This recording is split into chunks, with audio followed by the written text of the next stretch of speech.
하나님께서 이 찬양 온전하게 흠양하실 줄 믿습니다. 우리 좌우 옆에 계신 분들 바라보시면서도 이렇게 인사하십시다. 찬양의 가사처럼 모든 것이 은혜였습니다. 우리 한번 인사하실까요? 모든 것이 은혜였습니다. 모든 것이 은혜였습니다. 살아낸 모든 걸음들이 은혜였던 것 같습니다. 물론 이 은혜라고 하는 그 단어로 우리가 살아온 어떤 흔적들을 그냥 다 이렇게 덮자라고 그런 건 아닙니다. 그러나 걸어내는 걸음마다 이 은혜가 없었다라고 하면은 어찌 우리가 지금 이곳에 설 수 있겠습니까? 올해 12월 6일날 국민일보에서 그 올해의 성경 구절이라고 해서 기사를 낸 게 있습니다. 글로벌 성경 애플리케이션 뉴 버전이라고 하는 곳에서 성도들이 가장 많이 검색했던 성경 구절을 찾아보았는데 올해의 성경 빌립보서 4장 6절 말씀이었어요. 같이 한번 우리 읽어봅시다. 시작. 아무것도 염려하지 말고 다만 모든 일에 기도와 간구로 너희 구할 것을 감사함으로 하나님께 아뢰라. 아멘. 지난 3년 동안은 이 말씀이 아니었대요. 3년간 랭킹 1위는 이사야서 41장 10절 말씀, 우리가 아는 것처럼 두려워하지 말라 내가 너와 함께함이라 놀라지 말라 나는 내 하나님이 됨이라. 내가 너로 굳세게 하리라. 참으로 너를 도와주리라. 참으로 나의 의로운 오른팔로 너를 붙들리라 라고 하는 그런 말씀이 지난 3년 동안 성도들이 가장 많이 검색했던 말씀이었는데 올해는 빌립보서 이 말씀을 성도들이 검색하고 또 묵상하고 새겼다라고 합니다. 왜 그랬을까? 아마 지금 우리나라의 어떤 상황들이 염려스러운 상황들이 굉장히 많고 이 염려를 극복해 내는 유일한 길, 그 길은 성경이 안내해주고 있는 길은 바로 기도와 간구로 너희 구할 것을 감사함으로 하나님께 아뢰는 것이다 라고 하는 그런 길 때문에 그런 거 아닌가 싶습니다. 이런 것이 그냥 올해로 딱 끝나는 것이 아니라 아마 내년까지 계속해서 이어질 것 같아요. 여러분들 어떤 상황에 놓이더라도 하나님을 향하여서 기도하시고 또 하나님께 구하시고 또 감사함으로 아뢰는 것들을 중단하지 않고 달려가는 2025년도가 또 될 수 있기를 먼저 여러분들에게 부탁을 드립니다. 우리 요한일서 말씀을 강론하면서 바로 직전에 요한일서 말씀 강론하기 직전에 우리가 그 성품 더하기를 몇 주 동안 계속해서 나누었습니다. 성품 더하기에 좀 이렇게 미진한 것들을 완결화해서 더 할 필요가 있겠다 싶어서 우리가 요한일서 말씀을 함께 묵상하고 새기면서 더해 봅시다라고 했던 건데 왜 그랬냐면은 성품 더하기의 완성은 사랑이에요. 사랑. 사랑인데 성경 안에서 사랑을 가장 많이 얘기한 사도 그러면은 요한이잖아요. 그래서 요한복음이든 요한 1, 2, 3서이든 그래서 요한 1, 2, 3 요한일서 말씀 우리가 함께 나누면서 반복적으로 하나님 말씀하시는 사랑의 말씀들을 새겨보고 어떻게 하면 사랑을 더 확장하고 또 우리가 사랑의 걸음들을 걸어낼까 그런 기대를 가지고 요한일서 말씀 우리 함께 나누었습니다. 오늘 마지막 날인데요. 여러분 어떻습니까? 사랑의 게이지, 여러분들의 사랑의 게이지는 이렇게 좀 올라가셨나요? 아직도 미운 사람은 미워요. 살아내는 동안 자주 말씀드렸던 게 우리가 실수하고 또 멈춰버리고 주저앉을 때가 있다라고 그랬습니다. 그럼에도 불구하고 여전히 우리가 달려갈 방향은 예수 그리스도, 우리가 살아내고 닮기를 원하는 분 바로 예수 그리스도이다라고 하는 거, 이것만 놓치지 않고 다시 일어서서 달려낸다고 하면은 여러분들의 그 사랑의 게이지들은 조금씩 더 높아져 가리라고 믿습니다. 오늘은 서신서를 마무리하면서 사도 요한이 매우 의미 있는 말씀 우리에게 전합니다. 오늘 설교 제목을 하나님의 자녀들이 누릴 복이다라고 그렇게 정해 보았는데 그렇습니다. 하나님의 자녀들이 누릴 복, 그러면서 저는 오늘 여러분과 14절 말씀을 한 번 더 같이 읽어보기를 원합니다. 14절 말씀 같이 한번 읽어볼까요? 시작. 그를 향하여 우리가 가진 바 담대한 이것이니 그의 뜻대로 무엇을 구하면 들으심이라. 아멘. 여기에 사도 요한이요, 하나님의 자녀들이 누릴 복에 대해서 두 가지를 우리에게 전해주고 있습니다. 담대함과 구하면 들으신다라고 하는 겁니다. 먼저 우리가 구하면 들으신다라고 하는 기도에 대해서 잠시 생각해 보겠습니다. 기도가 왜 하나님의 자녀들이 누릴 큰 복일까? 당연히 구하면 들어주시니까 그러죠. 그렇게 여러분 여길 수 있습니다. 맞습니다. 우리 아버지 되신 하나님께서요, 자녀들의 필요를 아시고 또한 그 필요들을 구할 때에, 구하기 이전에 필요를 채워주시고 또 구할 때 응답해 주시는 아버지이시기 때문에 그 아버지를 둔 자녀들, 우리들은 놀라운 복을 누리고 있다라고 하는 건 그냥 누구나 다 알 수 있는 겁니다. 그런데 저는 이 복을요, 좁게가 아니라 조금 더 확장해 보고 싶습니다. 이게 좀 더 우리에게 풍성한 복이다라고 하는 것들을 좀 같이 나눠보고 싶은데, 여러분 생각을 넓힐 시간을 저와 함께 가져보기를 원합니다. 예수님께서 승천하시기 전에 제자들에게 성령 강림을 약속하셨습니다. 제가 여러분께 질문 하나 드려볼게요. 성령 강림을 약속하셨는데 성도들이요, 마가의 다락방에서 기도합니다. 기도회를 열어서 기도를 합니다. 자, 질문입니다. 성도들이 기도하지 않았으면 성령 강림은 이루어지지 않았을까요? 어렵습니까, 질문이? 자, 쉽게 좀 더 신림하게 보십시다. 기도했으니까 성령이 강림하신 거다. 기도 안 해도 성령은 강림하신다. 자, 1번, 2번. 어느 쪽입니까? 2번입니까? 다들 답을 다 알고 계시네. 네. 여러분, 성도들이 기도하지 않아도 성령님은 오십니다. 성령님은 오십니다. 사도행전 1장 4절과 5절 말씀 보면은 예수님이 이렇게 분부하십니다. 그들에게 분부하여 이르시되 예루살렘을 떠나지 말고 내게서 들은 바 아버지께서 약속하신 것을 기다리라. 요한은 물로 세례를 베풀었으나 너희는 몇 날이 못 되어 성령으로 세례를 받으리라. 이렇게 주님 말씀하셨습니다. 기도하라, 기도하면 성령 받는다, 이렇게 말씀하지 않으셨다는 거예요.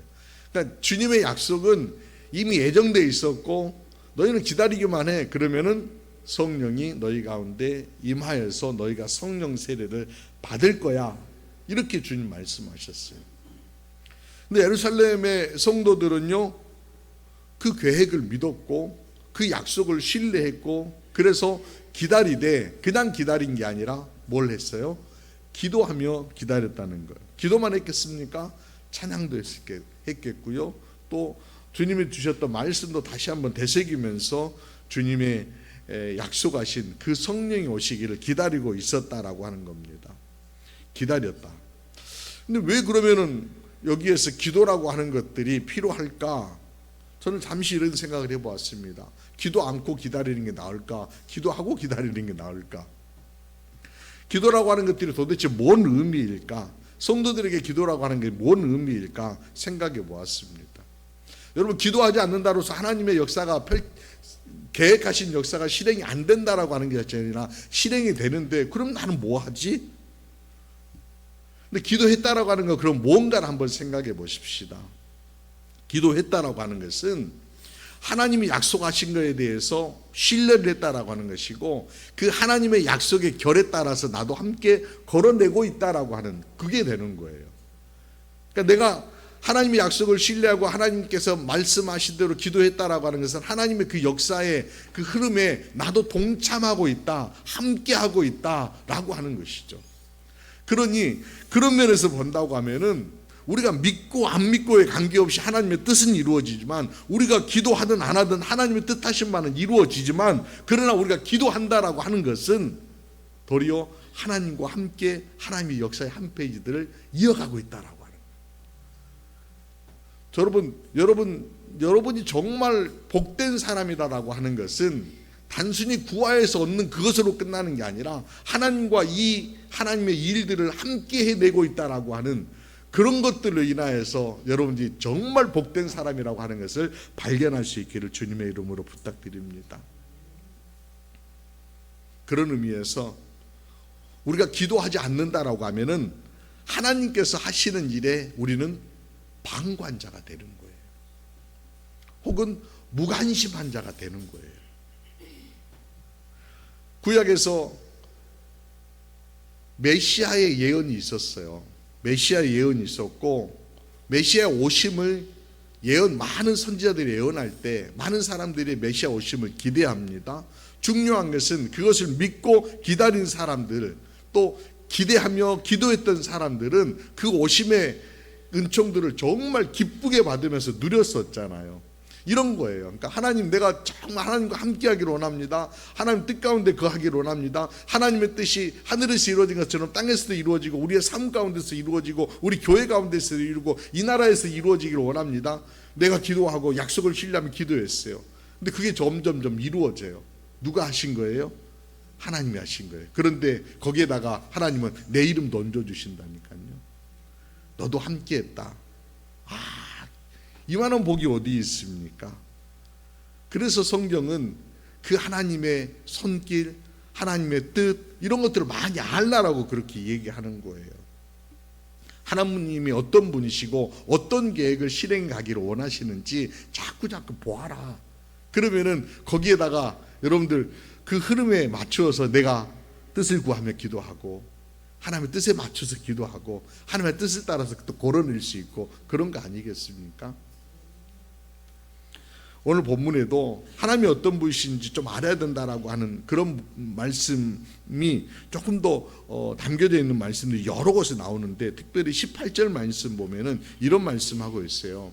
하나님께로부터 난 자는 다 범죄 아니하는 줄을 우리가 아노라. 하나님께로부터 나신 자가 그를 지키심에 악한 자가 그를 만지지도 못하느니라. 여기에 보면은 범죄하지 아니하는 줄을 우리가 안다, 이런 표현이 있었어요. 여러분들 예수 믿으면 죄 안 짓나요? 이 부분 보면서 우리가 무슨 죄를 안 지을 능력이 있나, 우리는 죄 안 짓고 사나, 이런 생각했었는데, 또 한편으로 보면은 우리도 역시 연약하여서 예수 믿고 있지만은 죄라고 하는 것들이 끊임없이 우리에게 끄적거리고, 내가 실수하여 넘어지고, 내가 알게 모르게 죄를 범하는 경우들이 참 많은 것 같아요. 근데 성경은 하나님께로부터 난 자는 다 범죄 아니하는 줄을 우리가 아노라, 이런 표현을 쓰더라고요. 그래서 내가 범죄 안 하나? 나 죄 짓고 있는데 미워, 뭐 이런 마음 드는데, 좀 저 사람만 없으면 난 편하겠는데, 이런 마음도 들고 막 이러잖아요. 우리가 죄 지을 능력이 없는 것이 아니라, 죄 짓지 않을 능력이 없는 것이 아니라 여전히 그런 가운데 있어요. 그런데 깊이 생각해 보면은 우리가 하나님을 알고 그분의 용서함을 알고 그분이 우리를 향하신 뜻을 알면은 우리가 점점점 죄로부터 멀어지잖아요. 죄를 안 지으려고 자꾸 민감하게 노력하잖아요. 이게 거룩함을 향하여서 전진해 가는 거예요. 죄를 안 짓는 게 아니라 죄 지어요. 근데 조금 지어요. 덜 지으려고 그래요. 그리고 가급적이면은 내 삶을 교정하는 일들을 잘해요. 그래도 일주일에 한 번씩은 주님 말씀 들으면서 원하지 않더니 이렇게 기도하는 자리, 찬양하는 자리에 나오셔가지고 내 삶이 한 주간 동안 어땠는지 수정하는 작업들 하잖아요. 그러다 보니까 실수는 하지만은 넘어지지 아니하고 다시 일어서고, 또 더불어서 끊임없이 주님과 함께 교제함으로 계속해서 주님의 빛 가운데 머금므로 우리가 어둠 가운데 거하지 아니하고 빛 가운데로 나아가려고 하는 노력들을 한다는 거예요. 죄를 짓지 않는 것이 아니라. 그렇습니다. 하나님의 사랑, 하나님을 알아가면서 우리들은 그런 자리에까지 나아가는 그런 은혜를 누리는 자들이라는 거예요. 그러니까 동행한다라고 하는 게 그런 거예요. 계속해서 걸어가다 보니까 밑으로 옆길로 가지만은 다시 원위치, 삐그덕 주저앉았지만 다시 일어서 달려내는 거. 그러니까 하나님의 자녀가 누리는 복, 첫 번째로 우리가 기도함으로써 하나님과 동행하고 동참하고 함으로 인하여서 놀라운 복을 누리고 있다, 그렇게 얘기할 수 있다는 거죠. 또 하나는, 두 번째가 뭐였어요? 담대함이에요. 담대함을 한번 생각해 보십시다. 누구에게든 염려는 다 있어요. 그러니까 밀도의 차이이지 염려가 없는 분 혹시 있습니까? 오늘 이 자리에 계시는 분들, 혹시 나는 염려하고는 아주 먼 사람입니다, 나는 너무나도 평화로운 분 혹시 계십니까? 누구에게든 염려는 있습니다. 그러나 밀도의 차이예요. 근데 밀도의 차이들을 극복해 내는 방법이 있는데, 이제 여러분들 제가 그 비법을 알려드리려고 해요. 여러분 드라마나 영화 같은 데 보면은 그런 장면 나오지요. 주인공 남녀가 막 적에 의해서 막 쫓겨가지고 막 도망쳐요. 도망치다가 절벽 가운데 딱 왔어요. 병사들이 막 이렇게 포위했어요. 그러면은 주인공 남자가 여자의 손을 잡으면서 나 믿지? 그러면서 딱 잡고요, 휙 뛰어내려요. 근데 믿지 그러는데 아니야 너만 가 이러는 경우는 없더라고요.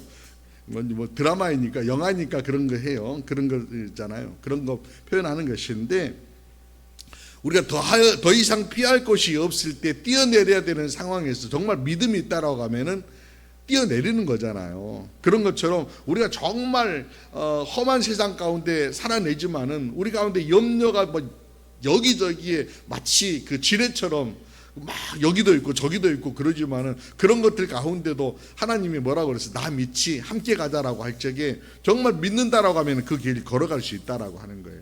그러니까 염려와 믿음이라고 하는 것은 언제나 반비라는 거예요. 믿음이 있으면 염려는 줄어드는 것이고, 믿음이 없으면 염려는 자꾸 커지는 것이지요. 그런 의미에서 담대함이란 결국 믿음에서부터 오는 것입니다. 하나님의 자녀들이 누리는 복은, 이 담대함이라는 것은 막연하게 갖는 객기 어린 그런 행동이 아니라는 거예요. 우리가 세상을 이기는 담대함을 가질 때에 하나님이 우리를 사랑하시고 지금도 여전히 나의 보호자 되시고 나와 함께 하신다라고 하는 이 사랑의 확증이 있다라고 하면은, 여러분들 담대함을 품고 믿음은 염려는 줄여갈 수 있다라고 하는 겁니다. 오늘 13절 말씀 보시면은 이런 말씀이 있어요. 내가 하나님의 아들의 이름을 믿는 너희에게 이것을 쓰는 것은 너희로 하여금 너희에게 영생이 있음을 알게 하려 함이라, 이렇게 요한이 얘기하는데, 저는 이 영생이라고 하는 단어가요, 여기에서 왜 믿음과 영생, 믿는 자들은 영원히 산다 이렇게 해석하는 게 맞을까 굉장히 궁금했어요. 묵상하면서 그 원어를 좀 이렇게 살펴보았어요. 원어를 살펴보니까 영생이라고 하는 단어가요, 두 개의 단어로 되어 있어요. 영이라고 하는 아이오니소스라고 하는 것과 생이라고 하는 조회. 근데 이 아이오니소스라고 하는 것은 시작과 끝이 없는 그냥 계속 무한한 이런 걸 얘기하는 것이고, 조회는 생명이에요. 근데 이게 그냥 끊임없이 펼쳐지는 어떤 생명 이렇게 해석할 수도 있지만은, 저는 이런 마음이 들더라고요. 그러니까 하나님께 속한 생명, 이렇게도 해석이 되어져 있어요. 주석서를 보니까 어느 분은 그렇게 주석을 해놓았어요. 하나님께 속한 생명. 지금 이것을 너희에게 쓰는 것은 너희로 하여금 너희에게 영생이 있는 것이 아니라 너희에게 하나님께 속한 생명이 있는지 너희로 알게 하려 합니다라고 그렇게 쓰셨더라고요. 그러니까 확 와닿아요. 그래서 나 담대할 수 있어. 하나님께 속한 생명이라고 하는 것은 하나님이 주권적으로 주장하시고, 하나님 붙들고 하나님이 행하시는 그 생명이라는 거예요. 생명이라는 게 다 그러잖아요. 여러분들 생명이 하나님이 주관하셔야지만이 되는 생명이잖아요. 하나님 주장하시는 생명이죠. 누구도 하나님의 이 어떤 그 손을 벗어나서 생명을 어떤 논할 수 있는 이들은 아무도 없는 거예요. 그런 의미에서 하나님께 속한 생명이라고 하는 시선을 가지고 바라보면은 우리는 어떤 마음이 듭니까? 그래, 담대해질 수 있다는 거예요. 나의 아버지가 내 생명을 주장하고 계시는데, 나의 주님이 나의 삶을 주권적으로 붙들고 계시는데 이런 믿음이 있으니까 담대함을 누릴 수 있다라고 하는 거예요. 민수기에 보면은요 이런 장면 나오잖아요. 이스라엘 백성들 가운데 12지파에서 한 명씩을 착출해서 가나안 땅을 정탐 보냅니다. 정탐하고 와서 보고를 합니다. 여러분 아시는 것처럼 10명의 사람들은 뭐라고 보고를 합니까? 가보니까 말이에요, 그 성이요 어마어마하게 큽니다. 그 성에 있는 사람들이요 어마어마하게 거인들입니다. 우리가 거기서 아낙 사람들을 보았습니다. 그리고 우리는 뭐라고 얘기해요? 10명은 메뚜기입니다. 그렇게 얘기를 합니다. 그런데 여호수아와 갈렙은 다릅니다. 보는 것 똑같아요. 가보니까 아낙 사람이 있습니다. 성도 똑같습니다. 큽니다. 그런데 그들은 다른 말을 합니다. 민수기 14장 8절 말씀 보면은 여호수아와 갈렙이 했던 말 함께 읽어봅니다. 시작. 여호와께서 우리를 기뻐하시면 우리를 그 땅으로 인도하여 들이시고 그 땅을 우리에게 주시리라. 이는 과연 젖과 꿀이 흐르는 땅이니라. 아멘. 자, 여기서 보세요. 관점이라고 하는 건데요, 그들은 오로지 아낙 사람의 관점에서 자신들을 비춰보는 거예요. 큰 성의 관점에서 자신들을 지켜본 거예요. 그러니까 사람의 크기로 놓고 보면 나는 작은 사이지, 이스라엘 사람들이 훨씬 덩치도 적었을 거고 그 숫자들도 뭐 많기는 하지만 오합지졸 군대이고 그들은 성을 이렇게 쌓고 있으니까 그 시선으로 보면 우리는 메뚜기인 거예요. 그런데 여호수아와 갈렙은 어떤 시선으로 봐요? 여호와의 시선으로, 하나님께서 우리를 기뻐하시면, 하나님의 렌즈로 보면은, 이런 관점으로 보면은 그들은 우리의 먹입니다. 이런 얘기예요. 그들은 우리의 밥입니다. 사랑하는 여러분, 두려움에 쌓이는 이유는 뭐이겠습니까? 보는 것이 다르기 때문에 그렇습니다. 보는 것이 다르기 때문에 자꾸 안개처럼 겹겹이 쌓여져 있는 나의 상황을 가지고 지금 저쪽을 바라보니까 자꾸 상황 때문에 답답하고 막 문제가 쌓이는 것처럼 그렇게 보이지만은, 우리가 하나님의 시선을 가지고 하나님이 왜 이런 일들을 우리 가운데 펼치시기로 하는가, 그리고 하나님께서 나에게 기대하시는 것은 무엇인가, 내가 하나님 기뻐하시는 일을 어떻게 행할 것인가, 이런 관점에서 보게 되면은 마음들이 달라질 수 있지 않습니까? 내면에 쌓여지는 것들이 다르게 느껴지기 시작하는 거예요.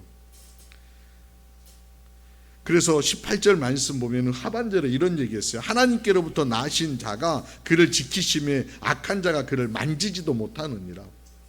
하나님의 시선으로 바라보니까 악한 자가 그를 만지지도 못하는 그런 삶을 우리가 누리게 될 것이다 라고 담대하게 얘기를 하는 거예요. 그렇습니다. 어떤 관점으로 바라보느냐, 어떻게 삶을 해석하고 달려내느냐라고에 따라서 우리의 삶이 염려로 쌓여져서 위축되고 주저앉고 흔들리게 되는 것입니다. 여러분들 어떤 시선으로 바라보기를 원하십니까? 저는 여러분들이 하나님께로부터 난 자, 하나님께 속한 자, 내 안에 예수 그리스도를 품고 살아가는 자이다라고 하는 것을 결코 놓치지 않고 그렇게 살아낼 수 있기를 주님의 이름으로 부탁드립니다. 그리 바라보면은 흔들리지 않고 걸음을 걸어낼 수 있는 것 같아요. 설교 끝자락이니까 또 제 얘기 또 하나 하겠습니다. 또 흉보지 마시기 바랍니다. 자꾸 내 얘기 안 하려고 자꾸 그러는데, 제가 신학교 다닐 때 일입니다. 군대 얘기하면 여성분들 싫다면서요, 그죠? 또 신학교 다닐 때 군대 가지 않았어요. 신학교 다닐 때 군대 가지 않고 신학교 2학년 때 군대 경험을 했어요. 제가 다닐 때에는 대학생들이 1학년 때, 2학년 때 각각 이렇게 그 일주일씩 군에 체험하는 그런 훈련 기간들이 주어져요. 2학년 때 전방 입소라고 하는 걸 했었어요. 전방 입소를 하는데 제가 저기 화천에 있는 7사단 부대에 가서 일주일 동안 거기에서요 전방 경계 근무나 전방을 어떤 체험하는 거예요. 전방에 들어가서 이제 기초적인 어떤 이제 훈련들 또는 어떤 부대의 어떤 위치 이런 상황들에 대해서 쭉 교육을 받고 전방에 투입이 딱 됐어요. 철책 딱 군대 갔다 오신 분들 아시죠? 철책에 딱 보면은 저쪽 건너편에 북한 병사들 초소가 딱 이렇게 맞대어 있는 곳이에요. 딱 가가지고요 이제 전방에 딱 갔는데 저쪽에서요 방송이 나와요. 뭐라고 방송 나오냐면은 한신대 신학과 하고 여러분 환영합니다. 뭐지? 어떻게 우리가 온 걸 알고 있지? 우리 지금 혹시 스파이가 있는 거 아니야? 뭐 다들 그냥 막 동요로 해가지고 그냥 막 벌벌 막 떨고 있는 거죠. 야, 저 사람들 다 알고 있는 것 같다. 보니까요 저쪽에서 이미 뭐 만원경을 통해서 보든지 아니면은 통신 장비 이런 것들 다 감청을 하나 봐요. 그래서 누가 오고 가는지 뭐 대강 다 저쪽에서 다 알고 있다는 거예요.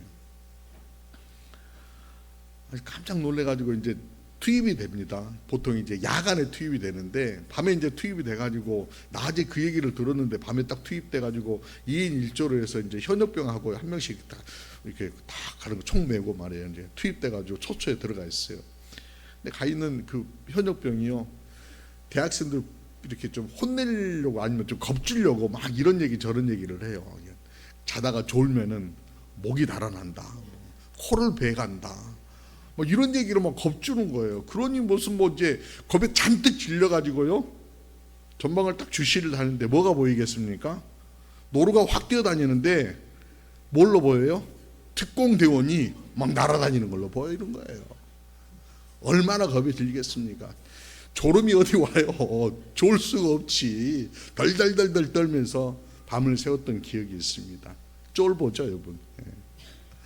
누구든지 그런 상황 되면 굉장히 두렵고 떨릴 것입니다. 그러나 상황을 알고 내가 마음 다짐을 조금만 다르게 했다라고 하면은 또 다른 어떤 경험들을 했다라고 하면은 그건 겁주기 위한 것이다라고 하는 것을 알 수 있었을 것 같아요. 그러니까 하나님 알아야 돼요. 하나님이 어떤 분이신지 아는 것들이 필요하고요. 그 하나님의 사랑들을 정말 우리가 체험하는 것들이 중요해요. 그럴 적에 여러분들 어떤 상황에 놓인다 하더라도 담대함을 유지해낼 수 있을 것이라고 저는 믿습니다. 여러분 나라가 어렵습니다. 우리 경제 형편도 어렵습니다. 제가 오늘 아침에 설교 준비하면 예배 준비하면서 보니까 또 저쪽 무안에서 지금 또 비행기 사고로 굉장히 어려움 당하는 이웃들도 생기는 것 같아요. 혼란스러운 일들이 막 우리 주변에 있으니까 우리들 스스로가 답답합니다.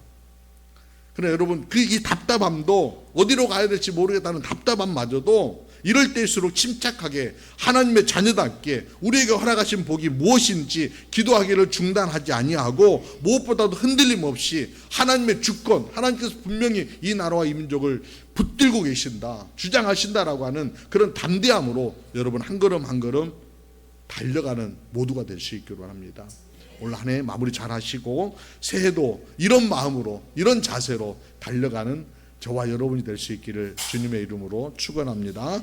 기도드리시겠습니다. 사랑의 아버지 하나님, 수많은 일들이 펼쳐진 한 해였습니다. 그럼에도 믿음의 정도를 걷게 하셨고 매 순간 예수 그리스도를 닮아가는 믿음의 순례를 행할 수 있도록 이끌어 주셨음을 감사드립니다. 이 시간도 우리가 하나님의 자녀로 누릴 복을 새기게 하시니 감사드립니다. 말씀처럼 기도드림으로 주님의 일을 함께 행하는 동력의 은혜를 누리게 하심을 믿습니다. 모자라고 부족할지라도 주님의 이끄심에 순종하며 기쁨으로 순종하고 동역의 자리에 늘 서는 자들이 되게 하여 주옵소서. 그 동역함에 담대함의 은혜도 부어주실 줄 믿습니다. 세상의 가치에 휘둘리지 아니하고 오직 하나님의 뜻을 알아가며 하나님의 행하시는 손길을 바라보며 각 심령 안에 거하시는 예수 그리스도의 빛을 밝혀 어둠을 몰아내고 담대하게 걸어가는 하나님의 사람들이 되게 하여 주옵소서. 올 한 해도 은혜로 마무리하고 신년을 소망과 기대를 품고 맞이하며 성령의 다스려 주심 이끄심 따라서 순종하며 걷는 하나님의 자녀들이 될 수 있도록 주장하여 주옵소서. 믿사옵고 우리의 빛이시며 소망이신 우리 구주 예수 그리스도 이름으로 기도드리옵나이다. 아멘. 아멘.